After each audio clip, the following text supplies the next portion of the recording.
Hey guys, welcome back to Sophisticakes by Mary. For this video, I'm going to show you how I made and assembled this 3-tiered white wedding cake that featured a Swiss dot pattern on the middle tier with some white dragées, pearl dragées, and I'm going to show you how I space those evenly, and I'm going to show you exactly how I stack my tiers. So if that sounds interesting to you, please stick around. We'll get right to it after the intro.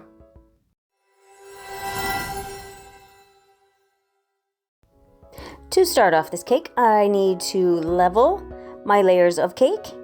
I'm going to simple syrup them, fill them, and show you how I do all of that, every step along the way here. So when I level my cakes, I use a long serrated, it's basically a bread knife, and I tuck my elbow into my side, hold my hand in one place, and turn the turntable. Let the turntable actually do the slicing for you. That's my kind of trick on how to get that level. And then once I have those all leveled, I go ahead and I use some simple syrup to keep them moist. Since on a wedding cake, you do need to assemble this, probably a day in advance. And we want this cake to stay moist. So simple syrup is just equal parts water and some sugar. You get it to boil and it dissolves the sugar, and then you let it cool before you use it. And I'm using a thickened buttercream to dam in between my layers like I typically do, and that is just my normal buttercream that I add some more powdered sugar to so that it's a little thicker. And then I just filled it with my regular buttercream, not thickened. And this middle tier here, one of the layers baked up not the same as the others. It was fine, it just shrunk a little bit. So I put that on the bottom and I filled it in with some more of my thickened buttercream just to kind of make those sides more level. And I did that, and then I set them into the refrigerator to chill and to set up. And this is the same technique throughout all of the cakes. I level them, simple syrup them, dam them, fill them, and stack them. And then set them each into the refrigerator for 20 minutes or the freezer for 10 minutes just to set up so that they're a little easier to work with for the next steps.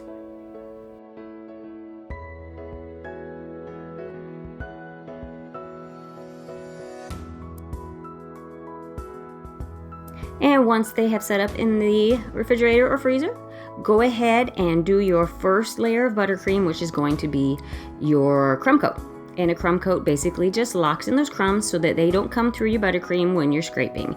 It just locks them into place. And remove the excess and put it in your freezer again or your refrigerator to set up and chill. Now, I did the same thing through all 3 cakes, but I thought you might get bored if I showed you every single one of them. So after the initial stacking of the layers, I am showing you basically just the top tier. And like I said, did the exact same thing with all of them. And I did do a second layer of buttercream on top of the first layer. So there's 3 layers altogether: your crumb coat, your first layer, and then your final coat. That's just how I prefer to do it, because I don't like to see the cake through it, because sometimes you can still see the cake, not necessarily the crumbs, but you can kind of see the cake through it. And especially for a wedding cake, you don't want that to happen. So I just do the 3 coats and then set them back in the refrigerator to chill and to just stay in the condition they're in. And then this is called a Swiss dot pattern that I'm doing here. You could freehand it, you could eyeball it, but I do prefer to use tools. They make tools to make life easier, right? So this tool just impresses where your dots need to go. And I knew that I needed to do more than just these Swiss dots, because I had an inspiration picture to go by. But this got my initial pattern on the cake, and then I can go back and fill in where I need more. This is kind of a cheater. It's a beginning point, and that is what I really basically needed. So you can see I'm kind of doing the rows horizontally and going back in and filling in vertically.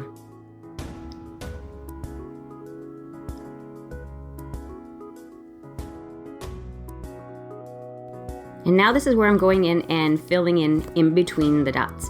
It can get a little confusing on your eyes. So just if you start getting lost at where you're at, just step back. You know, walk away for a minute and then come back and look at it, and you'll find where you're supposed to be at. And I also find that if your pattern is not exact, like if it's not lining up exactly the way you want it, it in the end does not matter. Because if you have the overall pattern in there and one or two of them are off a little bit, you're getting the gist of the whole look when you're glancing at it. Nobody is following a line of dots and making sure that they're all exactly lined up. But you might, because this is your cake that you're doing, but other people are not. So right before this, I showed you there is a back to that cake. If your pattern does not match up exactly, that's okay. Just kind of fill it in so that you get the overall look of it matching. And then make sure that's the back of your cake. And I used 2 cake drums glued together with some hot glue just for a little bit more security, a little more stability on this cake for delivery. These cakes can be pretty heavy. Our cakes are pretty heavy. They're not box cake mix with a bunch of air. These are pretty dense. So doubling them up helps. And right there I used my star cutter. It's just a star cookie cutter to mark out where I'm going to put the straws. It gives you 5 points of reference of where to place your straws. And I'm using the big cake supports. These are by Wilton, I believe. And then I put the first one in, mark where it reaches the top of the buttercream, pull it out. And then I use these big, they're pipe cutters to cut them. It's a little easier that I find than using an actual saw. And then I do 2 of them, line them up against something level. And in this case, I use an actual level. And I use a flexible ruler to push down on the sides. And then that way you know that the ones in between are going to be the same height as your first straw or support. And then go ahead and cut them all down and make sure they are the right size, that they're all even. And go ahead and put them in your cake. And then I used some Boba Straws in the middle since this is the bottom tier. I wanted a little bit extra support. Just push them down, and you can pull these up and cut them where you can see that they are flush with the top, because it's really the outside ones that are kind of the more important ones to me. If these are cut a little short, it's just they're added extra support. And then add a little buttercream. I leave those middle ones up so that when I put the cake on it, it gives me a little leeway, a little time to get my fingers out of the way. If I put them on top of the raised straws and let the weight of the cake itself push them down, and then just pull your fingers out, there's a way less damage. And I chill each tier of cake before I put it on the next one. Now I'm just using some buttercream to dam in between where there's a gap. It's just a little hole cut in the tip of the bag. And since those dragées are in my way and I couldn't use my spatula to even it out, smooth it out, I just used a brush dipped in some water just to blend that in. Now I'm doing the same thing for the top tier. But this time I'm just using the Boba Straws because this last tier is going to be the lightest out of all of them. Say hi to Brie.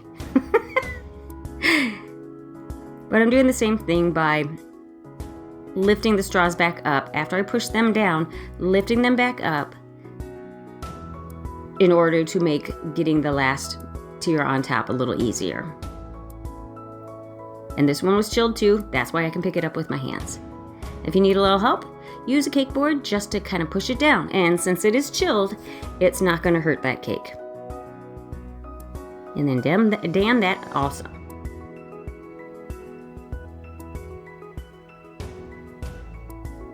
And just smooth it out with your scraper.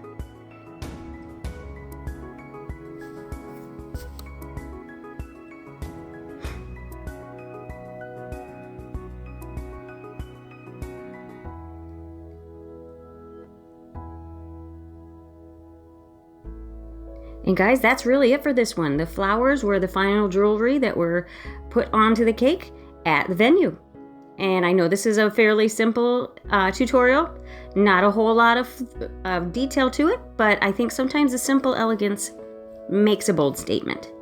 So I hope you like what you saw, and if you did, please like, subscribe, share, and hit the notification bell so that you know when I upload new videos. And I thank you for watching, and we'll catch you next time. Thanks, guys. Bye.